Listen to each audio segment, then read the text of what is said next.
નમસ્કાર દોસ્તો, હું પિનાકિન મારું લક્ષ્યમ એકેડમીમાં આપ સૌનું હાર્દિક સ્વાગત છે। મિત્રો, ગુજરાત હાઈકોર્ટ દ્વારા જે બેલીફની ભરતીની જાહેરાત કરવામાં આવી છે, આ ભરતીના ફોર્મ અત્યારે ભરવાના શરૂ થઈ ગયા છે। તો જે કોઈ પણ મિત્રોના બેલીફની ભરતીના ફોર્મ ભરવાના બાકી હોય, જલ્દીથી જલ્દી આ ભરતીના ફોર્મ ભરી લેજો અને 15 જૂન સુધી આ ભરતીના ફોર્મ ભરાવાના છે। તો છેલ્લી તારીખની રાહ ન જોતા જેમ બને અત્યારે જ આ ભરતીના ફોર્મ ભરી લેજો। હવે વાત કરીએ તો આ જે વિડિયો છે જેમાં બેલીફની પરીક્ષા છે તેની પરીક્ષા પદ્ધતિ કઈ રીતની હશે, આનો અભ્યાસક્રમ જે પરીક્ષાનો છે તે કઈ ટાઈપનો છે અને આ જે બેલીફની જે પરીક્ષા છે એની પરીક્ષા લેવા ગયા બાદ આનું સિલેક્શન કઈ રીતે કરવામાં આવશે તેની જાણકારી તમને આ વિડિયોના મારફતથી મળવા જઈ રહી છે। તો ચલો શરૂઆત કરીએ આ વિડિયોની કે જેમાં ગુજરાત સરકાર દ્વારા બેલીફની ભરતી લેવામાં આવી છે। તેમાં બેલીફની ભરતીમાં કુલ 2 રીતે આ પરીક્ષા લેવામાં આવશે, જેમાં પહેલી જે છે તે એલિમિનેશન ટેસ્ટ બરાબર છે। એલિમિનેશન ટેસ્ટ 100 માર્કની રહેશે અને આનો સમયગાળો 90 મિનિટનો આપવામાં આવ્યો છે।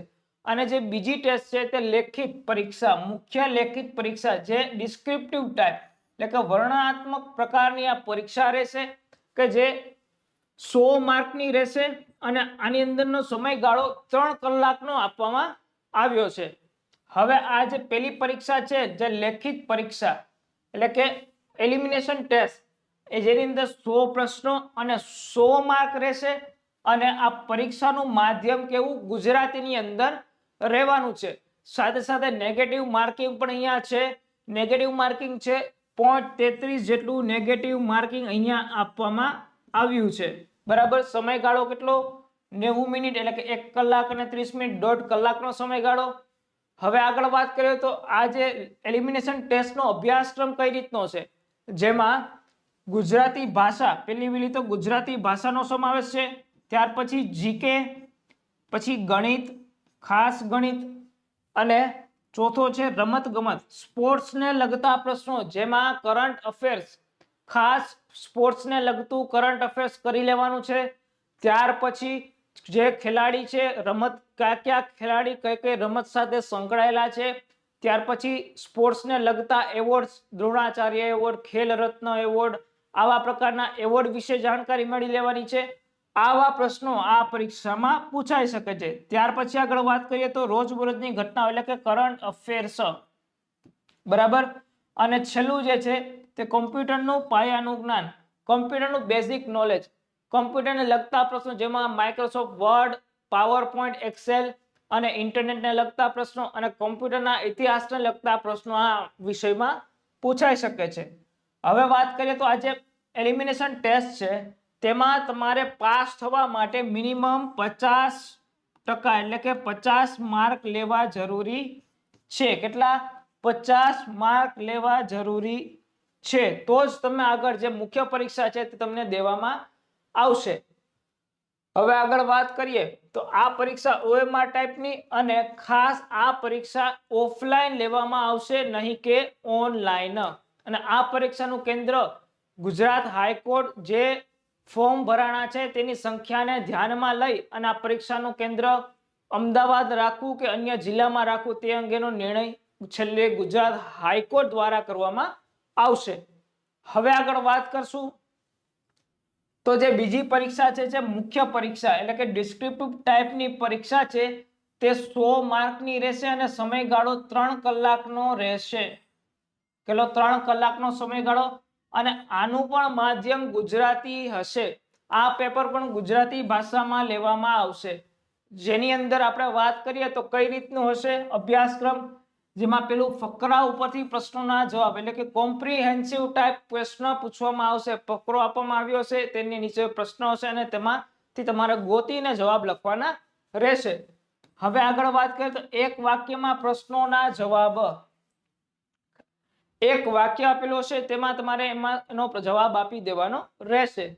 ત્યાર પછી અહેવાલ લેખન અને ત્યારબાદ લેટર રાઇટિંગ એટલે કે પત્ર લેખન, નિબંધ રાઇટિંગ એટલે કે એસે રાઇટિંગ અને શોર્ટ નોટ એટલે કે ટૂંક નોંધ આમાં લખવાની રહેશે બરાબર। હવે આ મુખ્ય પરીક્ષા છે તેમાં આપણે વાત કરીએ તો જે અનામત કેટેગરીના ઉમેદવારો છે એટલે કે SC ST OBC ઈડબ્લ્યુએસ, દિવ્યાંગ અને એક્સ સર્વિસમેન, આ જે અનામત કેટેગરીના ઉમેદવારો છે તેને મિનિમમ 45 માર્ક લેવા જરૂરી છે. કેટલા? 45 માર્ક લેવા જરૂરી છે. અને જે બિન અનામત એટલે કે જનરલ કેટેગરીના ઉમેદવારો છે તેને મિનિમમ 50 માર્ક લેવા જરૂરી છે. આની અંદર અનામત વાળાને 45 અને જનરલ વાળાને 50 માર્ક લેવા જરૂરી છે. તો આ રીતનું જે મુખ્ય પરીક્ષાનો અભ્યાસક્રમ અને આની પ્રોસેસ રહેશે. હવે આગળ વાત કરીએ તો આની સિલેક્શન પ્રોસેસ કઈ ટાઈપની હશે, જેમાં ખાસ જે ડિસ્ક્રિપ્ટિવ ટાઈપની ટેસ્ટ લેવામાં આવી એટલે કે વર્ણનાત્મક પરીક્ષા લેવામાં આવી, તેની અંદરના માર્કને લઈને કેટેગરી વાઇઝ મેરિટ બનાવવામાં આવશે. કઈ રીતે કેટેગરી વાઇઝ મેરિટ બનાવવામાં આવશે અને આ મેરિટને આધારે તમને સિલેક્ટ કરવામાં આવશે. અને આના પછી પણ એક વેઇટિંગ લિસ્ટ બનાવવામાં આવશે. જો કોઈ પણ ઉમેદવારને સિલેક્ટ કરવામાં આવે, તેનો ઓર્ડર આવી જાય અને તે ટાઈમે ત્યાં હાજર રહી શકતો નથી, તો તમને આ વેઇટિંગ લિસ્ટમાંથી રહેલા ઉમેદવારોને ત્યાં બોલાવવામાં આવશે અને તેને તક આપવામાં આવશે. આ વેઇટિંગ લિસ્ટનો સમયગાળો એટલે કે 1 વર્ષ સુધી, કેટલું? 1 વર્ષ સુધી આ જે વેઇટિંગ લિસ્ટ માન્ય રહેશે. એટલે કે 1 વર્ષમાં કોઈ ઉમેદવાર આવે ન આવે, જગ્યા ખાલી રહે તો 1 વર્ષની અંદર તમને બોલાવશે અને તમને ત્યાં સિલેક્ટ કરી દેવામાં આવશે. આ રીતની જે સિલેક્શન પ્રોસિજર હોય છે. હવે આગળ વાત કરીએ તો આ રીતની જે પરીક્ષા પદ્ધતિ, જે અભ્યાસક્રમ અને સિલેક્શન પ્રોસેસર હતી, આ બેલીફની પરીક્ષાની હતી. હવે તમારે બેલીફની પરીક્ષાની તૈયારી કરવી હોય તો તમારા માટે ખાસ લક્ષ્યમ એકેડેમી એક બેચ લઈને આવી ગયું છે કે જેમાં પહેલા તો તમારા લક્ષ્યમ એકેડેમી એપને ડાઉનલોડ કરવાની છે, જેની લિંક તમને આ વિડીયોના ડિસ્ક્રિપ્શનમાં આપેલી છે.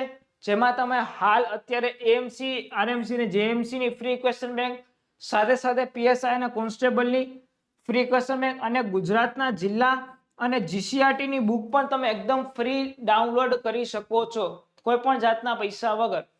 હવે તમારે હાઈકોર્ટ બેલીફની પરીક્ષાની તૈયારી કરવી હોય તો તમારા માટે લક્ષ્યમ એકેડેમી ખાસ એક બેચ લઈને આવી ગયું છે કે જેમાં તમને આ બેચમાં લાઈવ પ્લસ રેકોર્ડેડ બેચના વિડીયોઝ મળશે.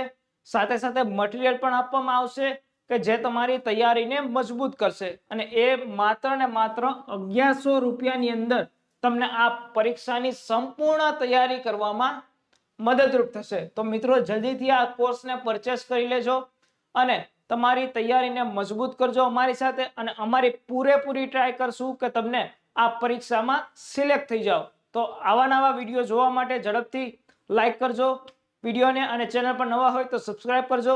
મળીએ આવા બીજા નવા વિડીયો સાથે. ત્યાં સુધી બધાને જય હિન્દ.